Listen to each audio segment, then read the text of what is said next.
The perception of health in modern civilization has been systematically reduced to sterile chemical analysis, isolated within technological laboratories, and subjected to the predatory dynamics of large global pharmaceutical industries. This mechanistic, omnipresent, and suffocating vision aims to induce a constant state of psychic and physical dependence on exogenous interventions, deliberately obscuring the ancestral truth about the individual's biological sovereignty. Thoth, the ancient master of Nilotic wisdom. He whom the Hellenistic sages transfigured into Hermes Trismegistus, engraved upon the emerald tablet the immutable laws that bind the microcosmic body to the infinite order of celestial creation. He never proposed the ingestion of mere synthetic compounds, but rather unveiled access to a universal code capable of restructuring organic integrity through frequency alignment with the primordial vibratory octave. Contemporary scientific dogma interprets pathology as a barbaric assault by external agents, whereas the Hermetic vision correctly identifies it as a laceration of internal order, a derailment from the harmonious dance that unites the human heartbeat with the incessant motion of galaxies. The recovery of supreme well-being, therefore, does not demand a partial or mechanical restoration, but a radical metanoia of consciousness that brings the being into syntony with the radiant energy of the entire universal cosmos. In the 16th century, the revolutionary scientist Paracelsus reintroduced this epic knowledge, challenging the limiting medical doctrines of his time, positioning himself as the pontiff of a medicine born from the profound observation of the invisible spirit animating every natural process.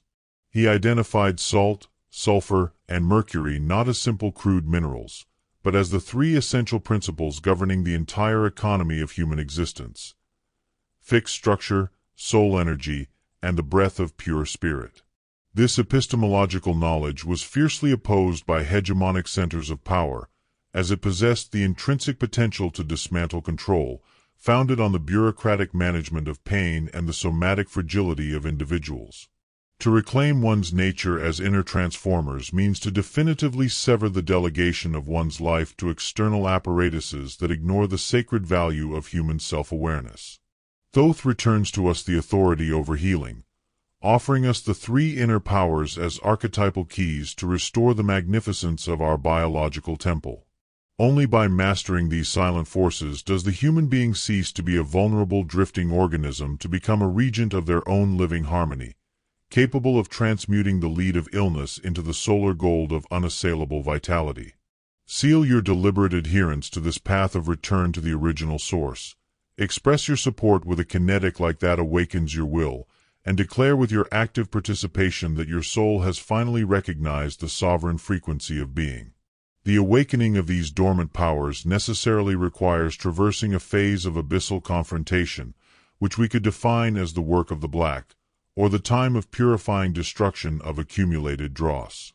This stage does not constitute an impediment in the evolutionary path, but represents a conscious descent into the subterranean depths of our psyche and our flesh, where the poisons of resentment, hereditary guilt, and unworked pain reside. The integral healing promised by ancient wisdom cannot sprout over the ruins of an old, obsolete identity that continues to boycott the energetic flow of the present. It demands the voluntary decomposition of old defense systems that once protected us, but now act as a prison. Such an archetypal moment corresponds to the dark night of the soul, a necessary period of bewilderment in which the sacred fire of crisis acts as a universal solvent, separating the divine essence from the smoke of traumas and secular conditioning. Accepting to see one's certainties about the physical limit fade is the only possible ontological condition to allow the original spark to shine again, free from any previous contamination. Pain, in this context, is not a punishment of destiny, but the raw material which, appropriately distilled in silence, becomes the fertile enzyme of your imminent organic and spiritual rebirth. The first of the essential principles that emerges from this descent into the depths of the self is salt, the element of structural fixity, ancestral memory, and the stability of the bodily edifice. In Hermetic wisdom, salt is not mere coarse matter, but a true living and magnetic archive in which all experiential impressions of current life and past generations are indelibly etched. Every chronic joint inflammation, every muscle knot, and every organic rigidity are, in truth, hieroglyphs imprinted in our biological salt, silent testimonies of unresolved emotions and lacerations of the spirit awaiting the justice of transformative light. When the inner salt becomes saturated with dark and heavy memories, the organism loses its electromagnetic fluidity, behaving like an obstructed container, unable to receive the dew of cosmic grace. The wisdom of ancient priests pointed to sea salt and pure water as the fundamental remedies to neutralize this crystallized memory that enslaves cells to a mechanical repetition of the painful past. The purification of salt thus represents an act of karmic deprogramming that discharges tension from the bones, transmuting the flesh into a crystalline substance ready to receive the electrical discharge of the sovereign spirit residing in the nucleus. The definitive departure from this phase of structural darkness, however, imposes a further initiatory trial, the phase of immobile isolation, where the references of the external world vanish, and consciousness must confront its own pneumatic silence.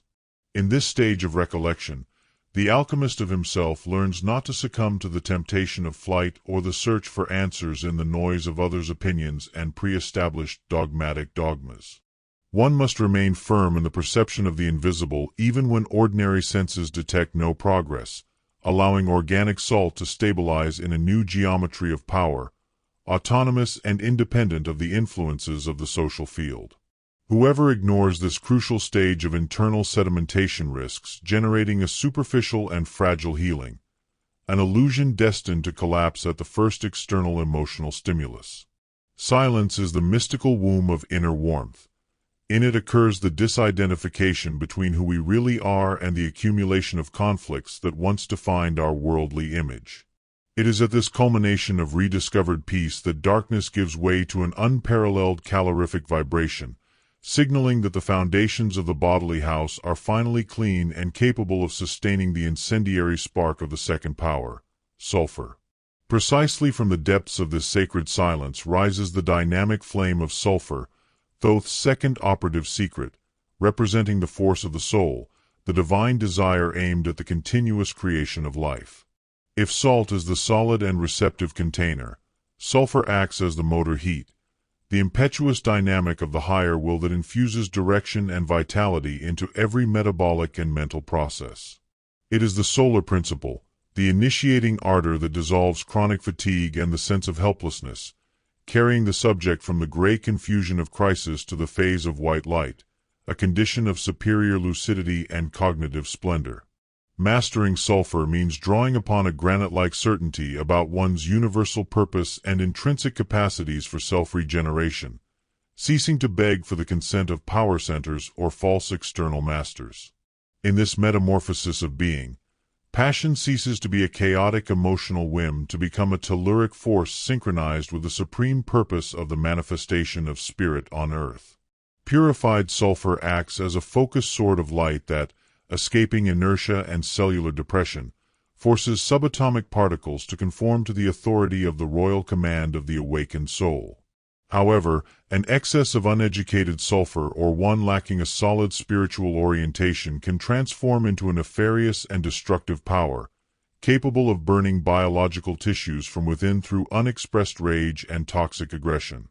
The heat of creation, if devoid of the embankment of conscious discipline, becomes the fire of self-immolation that wears down the nervous system and predisposes organs to the oxidative degradation of degenerative processes. Thoth therefore demands that the adept become a skilled blacksmith of their own ardor, learning to forge this enormous wave of psychic heat in the workshop of daily self-control, refining their impulses until they are elevated to the dignity of transcendent service. One must be capable of changing the chaotic blaze of past pains into the excellent fuel for the ascent of the new individual, a creature of steel rooted in a vibrant and calcined peace. Submitting the ego's ambition to a noble purpose of global elevation is the only method to ensure that the regained light does not extinguish in the ephemeral glow of sensory satisfaction, but remains as a fixed sun, guaranteeing biological longevity derived from the correct administration of one's internal bioelectricity. However, perfectly clean salt and ardently burning sulfur would run the risk of reciprocal tension without the supreme unifying function of the third element, Mercury. It represents the element of the universal spirit and aerial mobility, the divine mediator tasked with connecting the heavy mineral density of the Earth to the rarefied and infinite luminosity of distant stars. If the other two principles provide, respectively, the formal framework and kinetic fire, Mercury guarantees dynamic balance and informational circulation between every compartment of the human macrobiotic system. Thoth reveals with surgical precision that the technique for evoking this volatile mediator does not reside in superficial ritualistic operations, but in the most fundamental, overlooked, and sovereign biological act of all existence, the awareness of rhythmic breathing. Through the mathematical and rhythmic use of inhalation and apnea, the human being acts directly on pneumatic mercury, assuming total control of their nervous system and cellular electrical conductivity. This wise breath allows the spirit to penetrate the deepest recesses of the flesh, calming the impetuosity of sulfur and vitalizing the immobility of salt, thereby rectifying any defective internal alchemical process that ordinary medicine would not even be able to identify in its myopic approach. Finally, the operational stabilization of mercury leads the initiate to the stage of the yellow work, the time of lived wisdom, where knowledge ceases to be an intellectual deposit of concepts to become a total biological evidence of union with the all. In this phase of ascension, the human mind ceases to be a mirror blurred by environmental interferences to become an omniscient radar, constantly connected to the demiurgic intellect of God's universal architecture. In this way, one accesses the unwavering certainty that the cosmos is not a random summation of drifting atoms, but a unique, living, and immensely meaningful entity, of which each of us is an irreplaceable vibratory terminal. Such truths, once hidden in Egyptian temples, reconcile the boldest scientific vision with the purest mysticism of essence. We are all active co-creators of the reality around us through the emission of our coherent psychic signal. Healing then becomes a declaration of metaphysical independence. A royal mind ceases to succumb to daily dramas to begin legislating in the realm of its own health, establishing a vibrational order so dense that no distortion can find fertility within it. The culmination of this immense transmutative work manifests through the appearance of the eternal observer, a mutation of the subject's identity axis that ceases to dwell in transient problems to settle in the immutable space of pure presence. From this superior barycenter, the individual recognizes that infirmity or psychic disturbance are never permanent attributes of their stellar nature, but simply temporary projections onto the immaculate screen of witness consciousness. This profound realization acts as an indestructible shield of peace, capable of rendering the body immune to oxidative stress and the attacks of parasitic frequencies from the frantic external environment. Supreme detachment, far from being indifference, is the mechanical key to spontaneous tissue repair, as it eliminates any egoic friction that obstructs the natural flow of intelligent life force circulating through the veins of the world. Whoever has learned to resonate with the vastness of the sky ceases to be consumed by the storms of chronological time, drawing directly on the memory of their latent immortality to manifest unassailable health. This magnetic stasis prepares consciousness for the ultimate alchemical triumph. The birth of the Golden Man, the ultimate goal of Thoth's path towards the centric and incorruptible individual. The resolute act of this immense alchemical architecture is represented by the attainment of the solar gold phase, in which the supreme entirety of being shines in all its vibratory and cellular planes without a shadow of discord. In this absolute union, Thoth's three cardinal principles, purified form, fiery soul, and free spirit, cease to operate as separate powers to merge into a single coherent and adamantine light, a laser of the spirit capable of dissolving all darkness by pure radiant presence. The promise of defeating every disease or existential limitation is definitively fulfilled in the ability of one's sovereign presence to autonomously rectify, at every instant, any electromagnetic imbalance within the microcosm. Living this stage means embodying sovereign mastery where the soma is no longer a fleeting and vulnerable garment, but the mirrored portal through which the divine contemplates the beauty of its formal creation. The instructions have been imparted, the frequencies still resonate. Your determination to maintain this vibratory state is the only factor that will separate permanent triumph from the fleeting hope of a missed change. You are the sole custodians of your biological integrity, chosen by the alignment of the stars to finally command density through the unlimited power of rediscovered essence. The way of inner alchemy is now laid before you, clear and irrevocable as the profile of obelisks against the desert sky. Every doubt is a relic of the past that no longer belongs to you. Welcome this moment as the first step of an inextinguishable alliance with the sacred laws of nature, and impress your firm energetic adherence by leaving a kinetic light to this revelation. Formalize your entry into this space of power by officially subscribing to the channel, and seal your indissoluble commitment with a cosmic command by leaving a comment that will make the old gates of submission tremble. Openly declare your will by engraving these words: I awaken the power of the Tria Prima. I thank you with profound certainty, aware that your courageous choice is the fundamental pillar upon which rests the victory of consciousness over every residual shadow. May your spiritual coherence shine inextinguishable beyond the veil of matter, may your bodily integrity be the glorious emblem of your essence of light, and may abundance resonate with all your truths. See you soon.